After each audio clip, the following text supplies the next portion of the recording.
All, welcome back. आता पहिला रवा भाजून घेते. एक बाउल रवा घेतला आहे आणि ती रवा आता आपण भाजून घ्यायचं. सो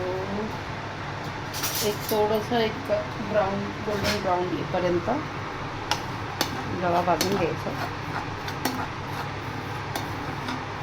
5 मिनिटं, म्हणजे थोडं रवा गरम व्हायला पाहिजे.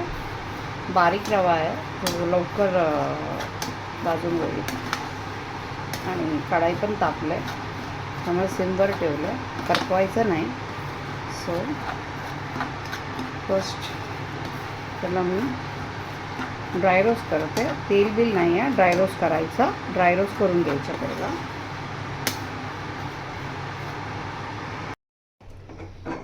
भाजलेले रवा, 1 वाटी तांदळाचं पीठ, जिरा, थोडंसं चिली फ्लेक्स,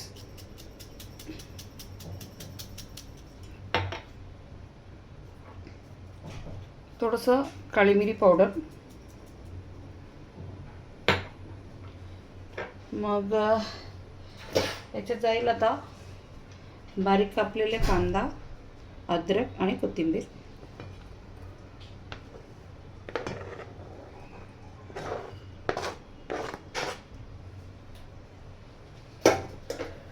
आणि याच्यात जाईल आता दही,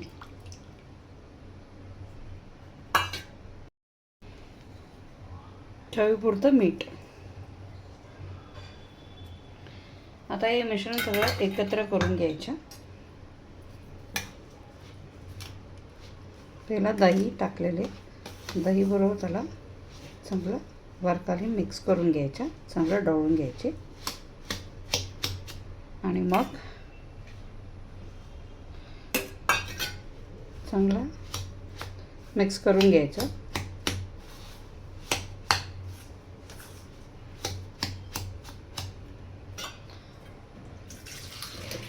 आता याच्यात मी पाणी ॲड करते. हे बघा, पाणी ॲड केलं.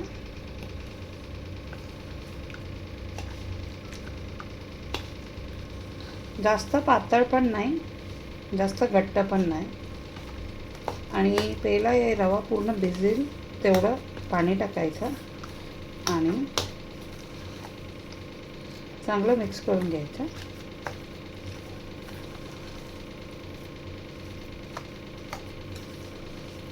चांगलं वरखाली मिक्स करून घ्यायचं. आणि आणखीन थोडंसं पाणी लागेल. तर याच्यात अजून 1 कप पाणी ॲड करते मी. 1 कप पाणी ॲड केलं आणि आता याला चांगलं मिक्स करते.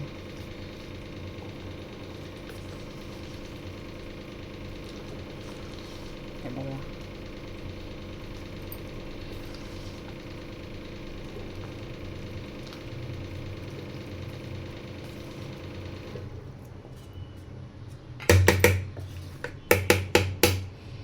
आता याला 10 मिनटं रेस्ट करून द्यायची. आणि मग पूर्ण रवा फुगून जरासं पाणी कमी होईल. त्यानंतर याला आणखीन कन्सिस्टन्सी टाकून किती पाणी टाकायचं आणि कन्सिस्टन्सी कशी ठेवायची ते तुम्हाला मी सांगेन. सो टेम्परिंगसाठी तेल ठेवलं आणि त्याच्यात राई आणि उडीद डाळ टाकलं. कढीपत्ता नाही आहे, असली तर त्याला बारीक चिरून याच्यात टाकू शकतो. आणि या तेलामध्ये आता आपण थोडीशी हिंग टाकणार आहे. टेम्परिंग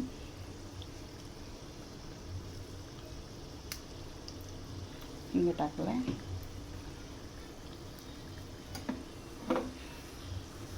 हिंग आणखीन लागेल मला, मी थोडंसंच टाकलं आहे. आणि आता आणखीन थोडंसं हिंग टाकते.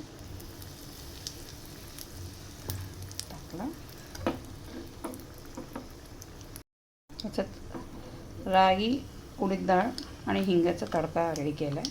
आणि तडका आता त्या मिश्रणामध्ये ॲड करणार आहोत आपण.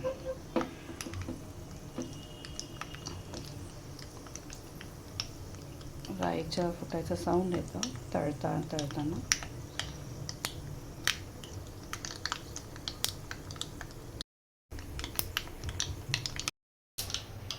आता हे मिश्रण याच्यात मी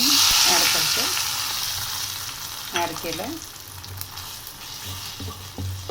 एक 5 मिनटानंतर याच्यात पाणी ॲड करणार आणि याची कन्सिस्टन्सी थोडंसं सेमी सॉलिड बनवणार आहे. एकदम आता सगळं पाणी ओढून घेतलं रवानी आणि आणखीन एक 5 मिनटांनी थोडंसं पाणी ॲड करून त्याला मिक्स करून घेणार आहे मी. सो आता याच्यात थोडंसं मीठ टाकलं आहे आणि पाणी टाकते. त्याची कन्सिस्टन्सी तुम्हाला दाखवते बघा.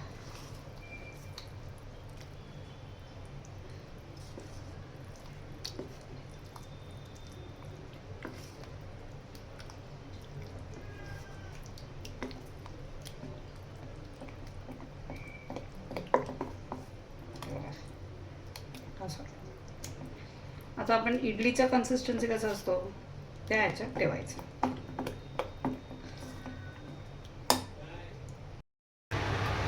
आप्पेचे पॅन तापवले आणि त्याच्यात ऑइल ब्रश करून घेतलं आणि थोडंसं ऑइलिंग पण केलं, त्याला ऑइल ठेवलं त्याच्यात. साधा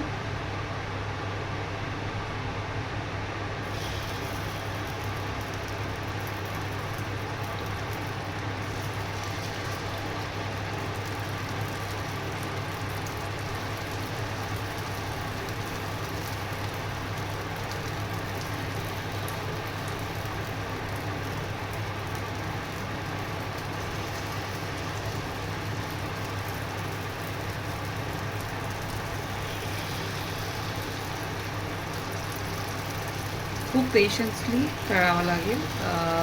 एकदा आप्पेचा पॅन गरम झालं की त्याला सिमवर ठेवायचं आणि मग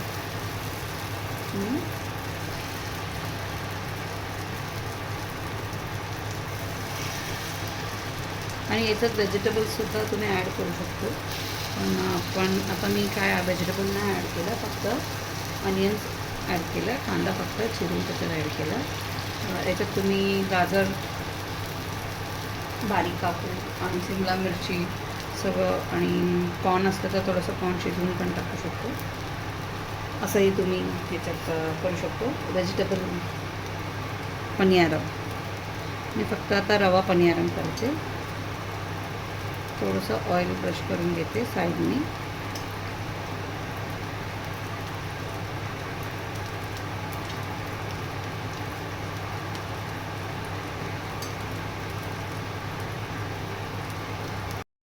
सो 5 मिनटं झाले, तुम्ही बघू शकता तेल सगळं येऊन वरची थोडंसं टेक्स्चर चेंज केलं. असं आहे बघा, असे टर्न करायची, हळूहळू टर्न करायची, घाय करायचं नाही. पूर्ण एक साईडने शिजवून दिले ना ते आपोआप पॅनवरून निघतील. तुम्ही मध्ये त्याला असं काढायला बिडायला गेलात मग ते डिस्टर्ब झालं की असं भांड्यात चिकटणार आणि व्यवस्थित नाही येणार. हे बघा, हे बघा. याच्यात तुम्ही चीज पनियारम पण करू शकता. थोडंसं पीठ टाकायचं, मध्ये चीज टाकायचं आणि पुन्हा वरतून पीठ टाकायचं. मग कालच चीजचा एक पदार्थ झाला, सो मी नाही करणार आता. असंच पनियारम करणार. हे बघा,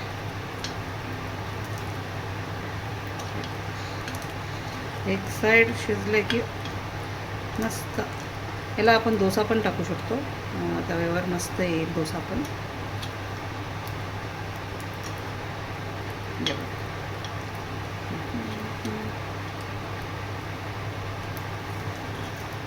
सगळं पलटलेले आहे आणि पलटल्यानंतर थोडंसं तेल ब्रश करा, कारण की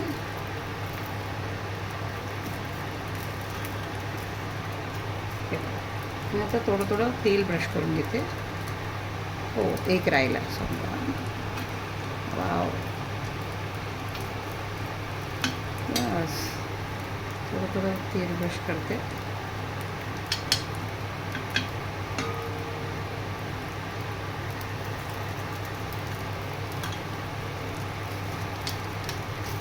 सेम पलटल्यानंतर पुन्हा पलटायचं नाही. त्याला 5 मिनिट मागेवर ठेवून द्यायचं असं या कसं ते क्रिस्पी आलं तसं त्या साईड पण क्रिस्पी येईल. मग तुम्ही पनीरम पॅनवरून त्याला काढून चटणी बरोबर सर्व करू शकता. So just wait for another 5 minutes. पनीरम रेडी आहे. सो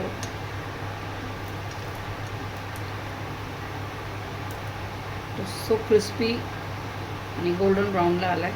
सो मी सगळी पनीरम काढून घेणार आहे. सी